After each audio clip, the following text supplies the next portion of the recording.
Hi Dreamers, welcome back. I have my top makeup drawer for January for you, and I'm going to start where I usually start, which is with face makeup. And I have my Tarte Clean Slate Flawless 12-Hour Brightening Primer. This is in a project pan that I'm working on, which I will link that down below in case you want to check it out.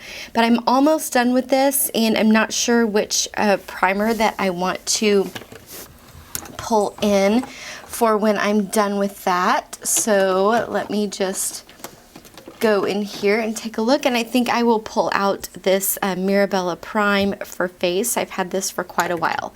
So I will throw that in there for when I finish up with the Tarte. And then also in my project pan, I have the Naked Skin foundation. This is in shade 3.5. I really like this foundation. It is fantastic for that natural everyday look. If you're trying to cover up a lot of redness or blemishes, this is really not going to do it. But if you're looking for a light to light medium, I would say this is a light medium coverage foundation that you can build up to medium, and that looks really natural. This is a fantastic one. And then for my concealer, I am trying to use up the Tarte Maracuja Creaseless Concealer. This is in light. This is also in my project pan. I really didn't like this when I first started using it, and I stuck it in my drawer, and it's been sitting there for a while. It's very thick and creamy and emollient. And it took me a little while to kind of find the right balance for it, and a lot of that was the powder that I use on top of it. I was trying to use my Laura Mercier Secret Brightening Powder, and it was just too kind of glittery and shiny, so I'll show you in a minute what I'm using instead.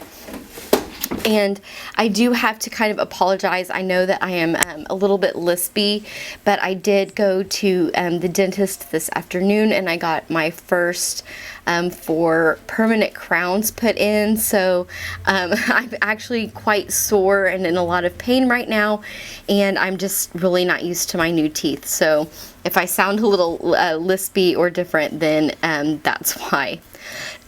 Excuse me. Okay, so I'm not using any kind of powder to set my whole entire face right now because my face is still slightly on the dry side.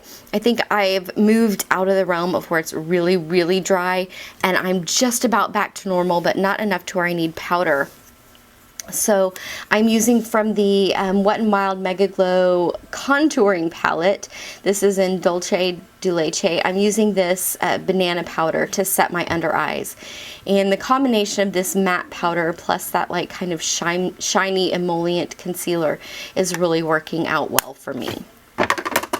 Then for bronzer, this is also in my project pan. This is the Kat Von D Shady Business 1, and I'm working on finishing this up. I really like this bronzer.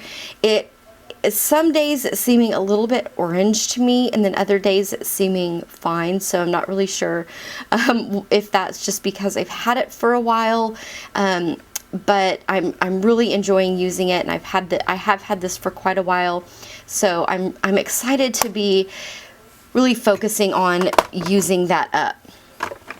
Then I have 2 different blush options in here. I have my Wet n Wild Rose Champagne, which is this sort of beautiful neutrally color. You can see there for days when I want kind of a lighter blush. And then I have, this is the NARS Gulu, is that how you say it? This was the VIB Rouge gift, I guess, for this year, and it's kind of a nice brighter pink blush with a bit of shimmer to it. So those are the 2 blushes that I am using this month. And then I had in my bag, I had this Cella, which has hair on it. I had this Cella Ivory Lace highlighter crayon, which I was going to use as my highlight, but it does not work for a highlight on my skin. You can see it just kind of blends away to absolutely nothing. So I'll show you what I'm using that for in just a minute. But I pulled this out to use as my highlight instead. This is by So Susan, and this is the Statement Skin Highlighting Crayon in Starlight. And this one has quite a bit of shimmer to it, but then when you blend it, it kind of tones it down. I'm going to really kind of focus on using this, and if I don't end up using it up this month, I'm not really sure how much is in there. I might put this in another project pan because the lid is just not fitting on there very well, and it keeps coming off in my basket. So, and I like it, so I want to use it and move that out. Okay, then back to that Cella crayon. I am actually using this as an eyeshadow base, and it's working fantastically. I do have another eyeshadow base that's in my project pan, the Thank Me Later eyeshadow primer from Elizabeth Mott. So I'm using both of these as eyeshadow primers for this month.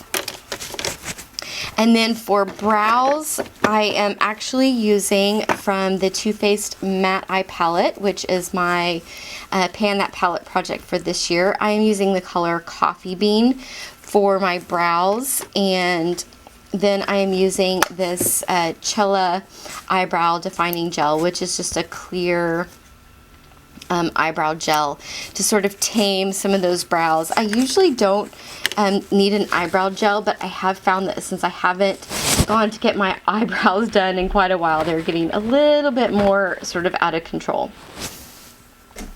So these next two items you will see all year long in my top makeup basket, because like I said, I am doing the Pan That Palette for the Too Faced Matte Eyes eyeshadow collection. So this is the eyeshadow palette that I am focusing on, and I am so excited to say that I hit Pan in Velveteen Bunny today. I think I said on my Instagram that it was Fresh Linen, but I just misread the name, so it's Velveteen Bunny that I hit Pan on today. So I am super excited about that, and I'm having a lot of fun working with that one. And then I am also focusing on, for Pan That Palette, this Urban Decay Ammo palette, and I'm having a lot of fun playing with this as well. I absolutely love the colors, and I will have a tutorial for a look coming up with these two palettes very, very soon. I also have a giveaway for this ammo palette, which I will link down below, that was in my Project Pan video, in case you want to go enter that. You still have time to get in that. So that is all of that. And then for the rest of eyes, I am still working on this little nub of an eyeliner. This is a Kat Von D autograph pencil. I think I might sharpen this one more time and then give up, because it's getting very hard to hold on to, but I really just kind of like the line that this gives you. It actually stays in my waterline, so I use this for my waterline and my tight line. And then for my upper lash line, I am using this Mika Beauty Cosmetics. This is their gel eyeliner in black. And I usually use a liquid liner for my top lash line, but I'm trying to branch out just a little bit and give some of my gel liners a little bit of love. And usually the reason why I go for a liquid instead of a gel is because in my head I think that it's easier. But I've actually found, since I switched out my top makeup drawer a couple of days ago, that this really doesn't take me any more time in the morning. And I'm just using this Too Faced angled brush, which is very dirty because I haven't cleaned it after this morning, to apply that. And then for my lashes, I'm using this Clinique High Impact Mascara sample in black. I quite like this mascara. It does a really fantastic job. It's a great everyday mascara. And every time I get a sample of this and I use it, I forget how much I like it, and I've never purchased one because I continually get those samples from the little gift with purchases. So that is everything that is in my makeup basket Thank you guys so much for watching, and I will give you an update on my teeth just as soon as they kind of settle down a little bit. Right now they're not very pretty because my gums are all swollen and all of that from having those crowns put on today. So I will give you an update on my teeth just as soon as they are looking a little bit better and a little bit more healthy. So again, check out that giveaway, and don't forget to like this video if you like the top makeup drawer, and subscribe, and I will see you next time. Bye.